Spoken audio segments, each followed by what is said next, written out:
Maybe go. There she is, hot dog. Okay. Thank you, thank you, thank you. Well, we appreciate you coming to join us. You ready? Yes. I'm recording, I got it going on. Hit the gavel, I'm ready to roll. Okay. Okay, I'm gonna go ahead and call the meeting of the zoning commission to order. If you would silence all your cell phones and electronic devices. And at this time, I'm gonna ask Miss Savannah Daigle to lead us in the Pledge of Allegiance.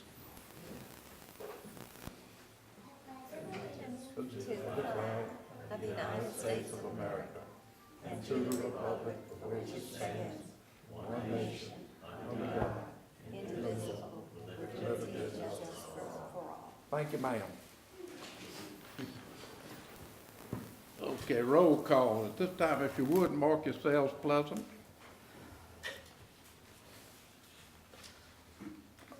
Okay. We do have a quorum. I believe y'all all read the minutes of the last meeting, so if there's no additions or corrections, I'll entertain a motion to approve those. Make a motion, we approve. Motion by Russell Valet, second by Ms. Green. Is there any discussion on that? Being none, if you would, mark your, we gotta mark the ballots. You have to hit the, start button. Or vote? They made the motion, so you hit the start button. Okay. Okay. Yes. Okay. This time, I'm gonna open up the public hearing. I'm gonna start with item number 3B, file number 2018-4, rezone from rural single-family 3 to residential minor, 3516 Borano Acres, Port Allen, for the Borano family, Mr. Luther Townley. Is anybody here to represent that? Okay.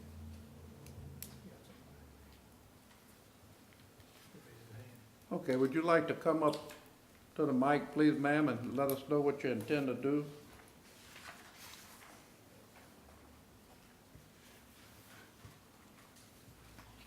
Good evening. I'm Mary Kim Townley. That's my husband Luther. And it's Verona Acres in Brewley, and it was zoned as family-owned property.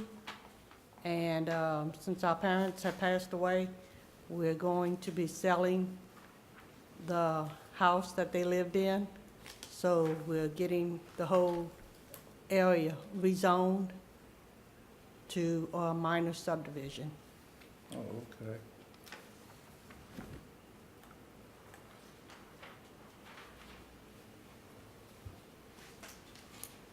Okay. And that's 5 lots?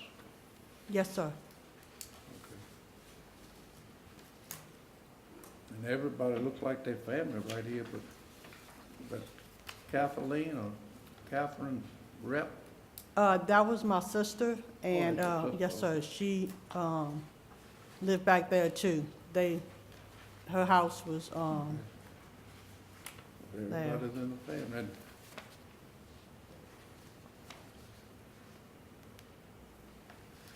y'all have water and gas out there already, huh? yes, sir.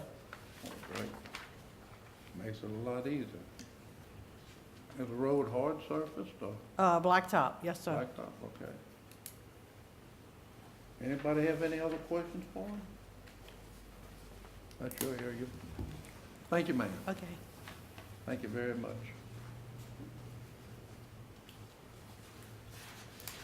This time I'm gonna close the public hearing. I don't need to vote on that, do I? Not to close the public hearing. Okay, I'm gonna go ahead and close the public hearing, and I'll entertain a motion to dispense with item number 3B. I move to approve from single-family resident 3 to residential minor. Okay, second. Rusty and Rusty, okay. Is there any discussion on that? Being none, mark your ballot. Okay, it's approved. So it'll be coming up at the council when? Next Thursday. Next Thursday? 6:30. 6:30. 6:30. Till 6:30. Okay. Thank you. Okay, now at this time, I'm gonna open up the public hearing again for item number 3A. An ordinance to amend and reenact section 104-103, slight development regulations of Article 4, Plan Unit Development PUD Districts of Chapter 104 zoning ordinance, Part 3, Unified Development Code of the West Baton Rouge Parish Code of Ordinances to bring Plan Unit Development PUD requirements into conformity with realistic and reasonable market demands. Okay. Kevin, you're gonna, Mr. Chairman, we often enter into conversations with developers, whether that be developers of the recent T&D that came before y'all or developers on the PUD, which is what this ordinance specifically addressing. One of the comments, or some of the comments we heard on the PUD was the lot size distribution percentages that were in the ordinance. We were asked to revisit those. So we are proposing some new lot size distribution percentages, and they're at the top of page 2.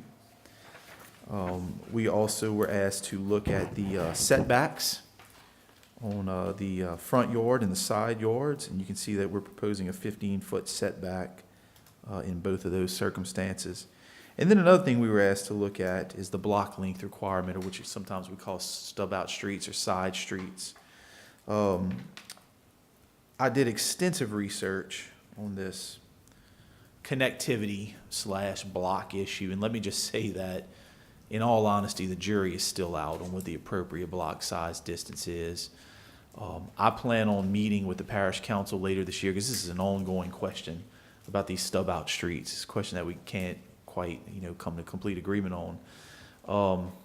I plan on sitting down with the council later this year and going over some of that research, what we found, and seeing if there's a direction we can take for the parish as a whole on that issue, not just with PUDs, but with any development.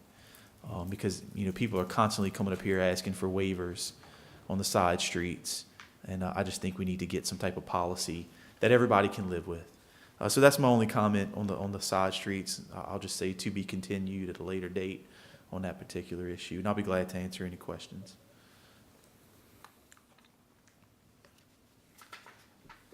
Okay, so I have just a few comments, if I may, Kevin.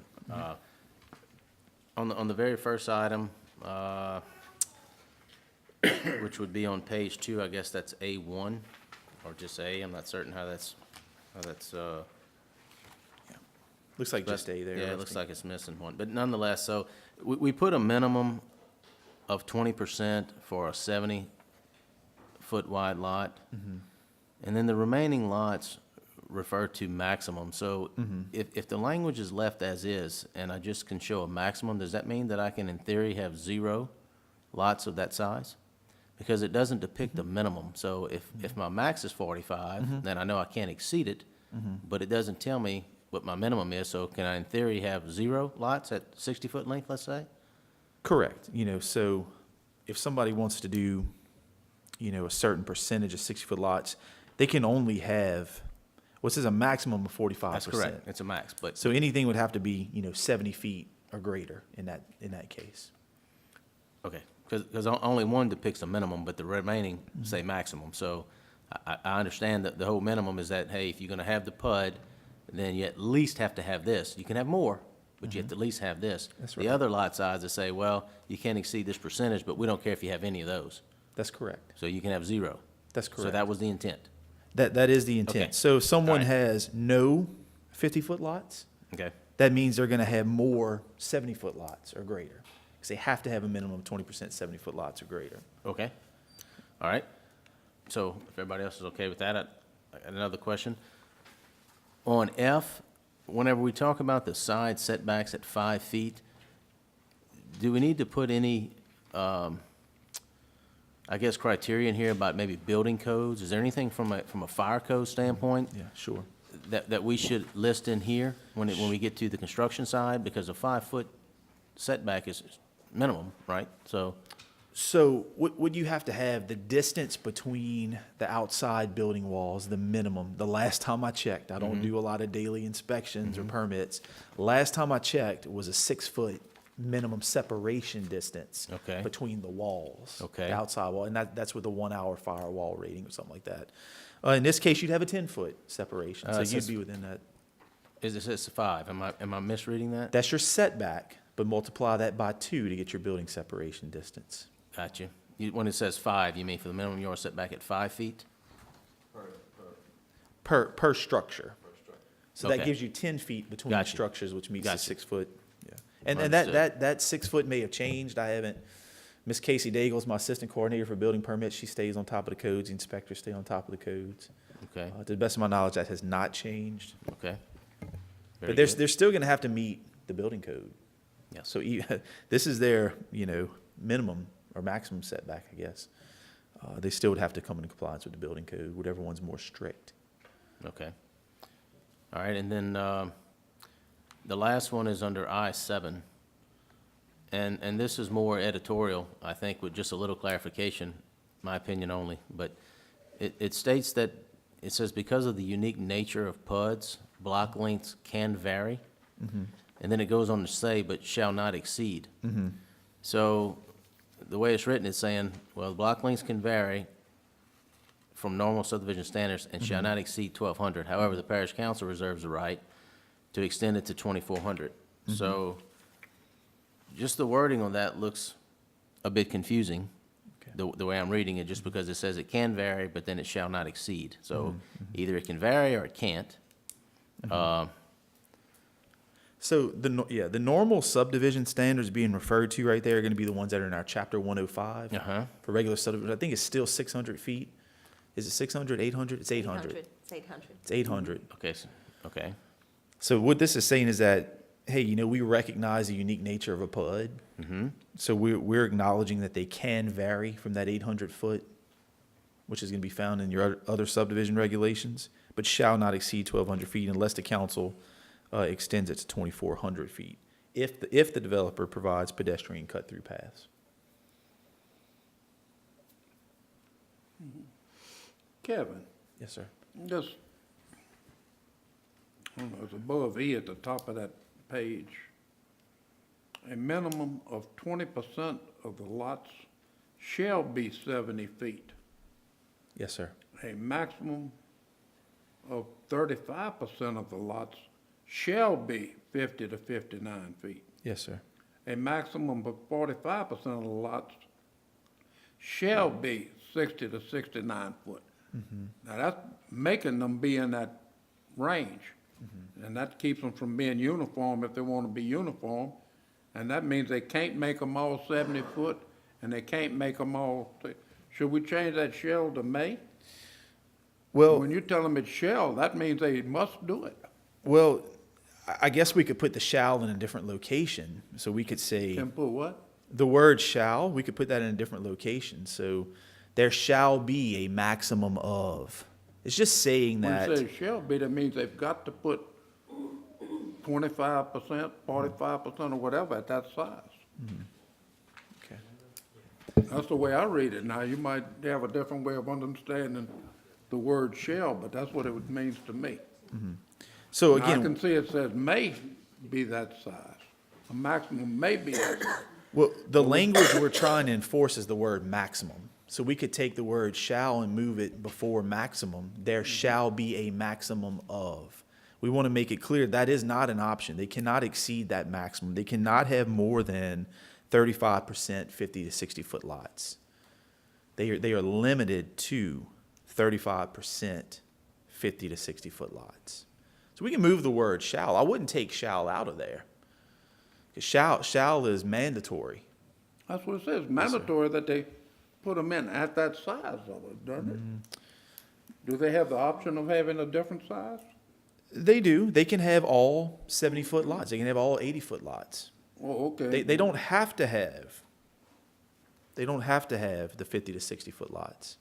So we can move the word shall. We could say there shall only be a maximum of, or something to that effect. I mean, I don't want to wordsmith it too much, because sometimes you move a word and you think you're helping and it ends up hurting you. Keep on.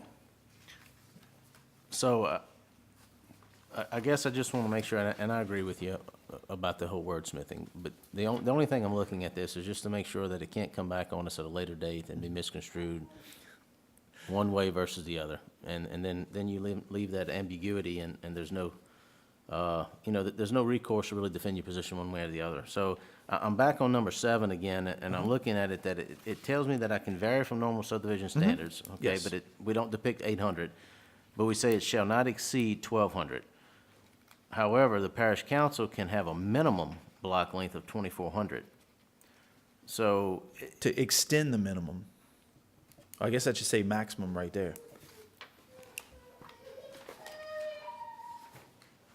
That word should probably say maximum. To extend the maximum block. Yeah, I definitely see that. Okay. I would change that word to maximum.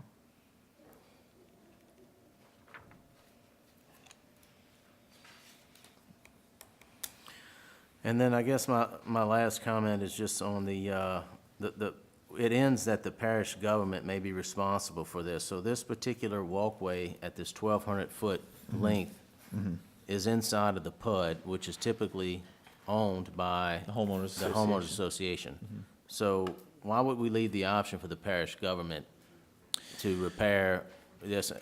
Yeah, let me say this about the pedestrian paths. That was a very neat compromise, if you will. And I thought it was a good compromise because one of the things that is certain time and time again in the research is that one thing that shorter block lengths do get you is better pedestrian usage. That's pretty clear. There's not that many studies, maybe 1 or 2, that show no impact. Most studies show shorter block lengths lead to better bicycle and pedestrian circulation, which is something we want to promote for the health of the community, for mobility. So when that compromise was proposed, I jumped on it. And if that means in some cases that we would have to maintain it, and the parish council is willing to take that responsibility, I'd say go for it. I mean, if that's the trade-off, if the trade-off is to provide these pedestrian cut-throughs, I would say do it. That's gonna be a decision the parish council has to make. But if that's the trade-off, I'd say take it at whatever cost you can get it at. I mean, certainly we'd love to see the homeowners association maintain these, and they probably will. But in the events where they don't, we would step in and maintain them, just like we would a sidewalk, I suppose. So I failed to mention why it's a trade-off. Why is it a trade-off? So. If it's in the ordinance and it's something that'll have to be adhered to, why is it a trade-off? So in the discussion on increasing block lengths, a lot of,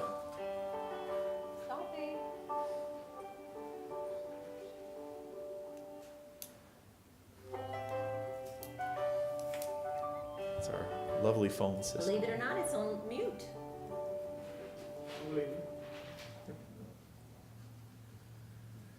Sorry. That's okay. In the discussion on, block links and the amount of research that went into this, one of the trade-offs that was mentioned to increase the block link was to provide pedestrian cut-throughs. Which is great. And I think I'm with that's a you. good- I think it is too. That's a good step in the right direction. I'm with you. I just didn't know why the parish government would be responsible to maintain it. That's my only point. I agree that if they extend it to 2,400, excuse me, and at 1,200, you're gonna have these cut-throughs. That's, I'm sorry. I actually think that's not a bad thing either. It's cutting me off, Lynn. It's all right. Well, the thing is, it's on mute. Lynn, I'll give you your $50 after the meeting for cutting Rusty off. Yeah, thanks, Lynn. Yeah, Kev, you too. But, no, I'm in agreement that it is a great thing to put in there, and that's something that, once it becomes part of the ordinance, then it's something that they would have to adhere to. So there's no trade-off from the standpoint that, yeah, we're permitting you to go 2,400, but we need this at 12. I just don't know why the language would have an "or" in there.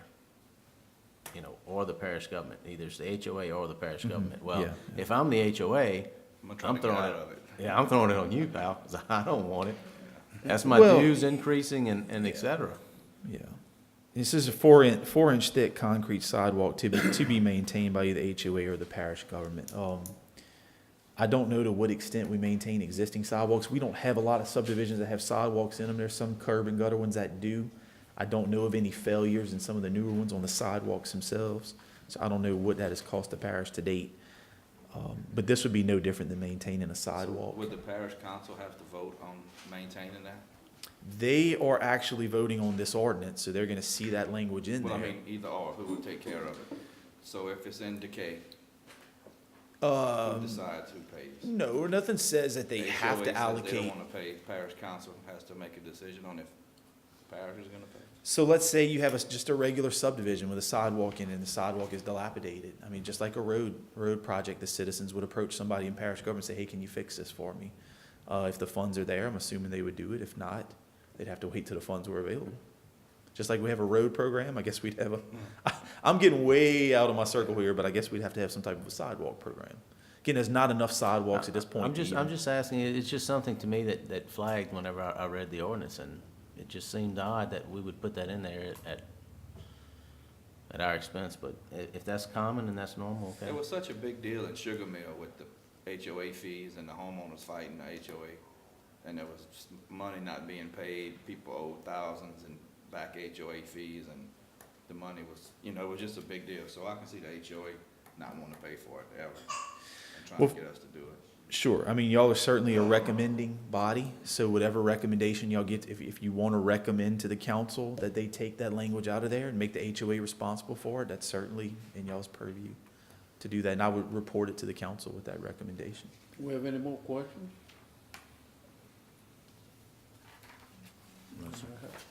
Thank you, Tim. Thank you. Okay, at this time, I'm gonna close the public hearing.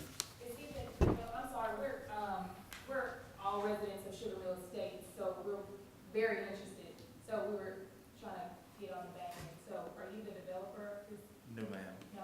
And this is just a general ordinance Okay. for all PUDs. Do we have any PUDs coming anytime soon? Anything in the works? The one on Fourth Street. Has there been a reapplication, Lynn, on the one that No, was? not yet, no, sir. So there has not been a reapplication? Okay, no. They gathering their resources. I mean, there was only one PUD that was brought before y'all, and as Lynn stated, there's been no reapplication at this time. Okay.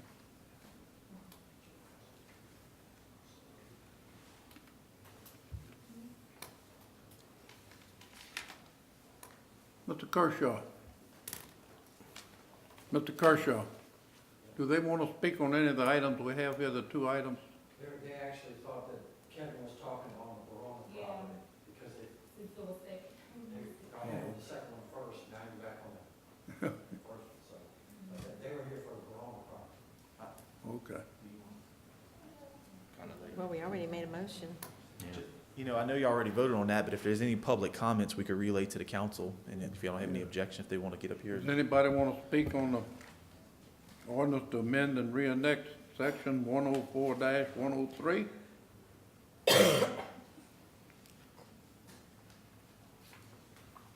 No. What are they here for? The Verona property, the one we Oh, already it's did. over with, okay. Mhm. Okay, then I'm gonna go ahead and close the public hearing. for Item number 3A. Okay, at this time, I'll entertain a motion to dispense with item number 3A. I'll make a motion we approve it, based on the fact that Kevin's smarter than I am, and knows more. So if he thinks the parish government ought to take care of it, I'll agree Is with there that. a second? I'm gonna ask that Lynn strike that from the record. Is there a second to Kevin's project? You've been second, Ms. Joyce. Did you mark the? Okay, The ballot. Ms. Green. Thank you, ma'am. Thank you, ma'am. Okay, is there any discussion on that? Being none, go ahead and mark your ballots.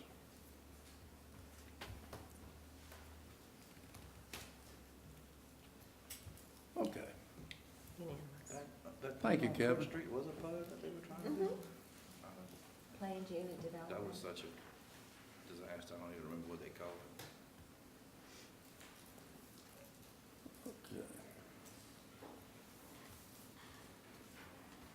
Other business, any other business? There is one item, sir.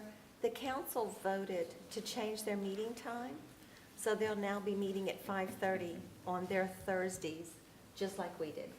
Oh, good. So that's gonna be easier for them. And that starts in May, yes, sir. And the Board of Adjustments will be meeting at 5 on our days? Yes, sir. They'll still be making that. Right. Ours doesn't change, just the council changes. Okay. Sounds good. Okay. Thank you, ma'am. Okay, Ms. Jackson? Oh, hang on, hang on, hang on, hang on.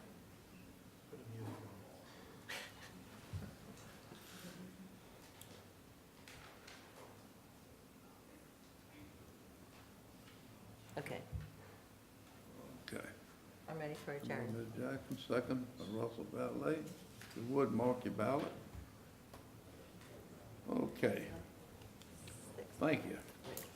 This time, I'm gonna call a meeting of Planning Commission to order. Believe y'all all got a copy of the minutes from the last meeting, so there's no additions or corrections. I'll entertain a motion to approve those. I'll move. Moved by Russell Daigle, second by Russell Valet, okay. Is there any discussion on that? Being none, please vote. Okay. Correspondence on planning, anything? No, sir. Okay, public hearing, there is none. Other business, there is none. Ms. Jackson? Oh. Ms. Green, the motion and second.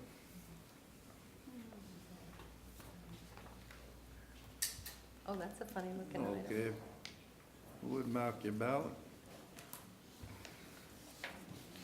Thank y'all. Thank y'all for showing up tonight.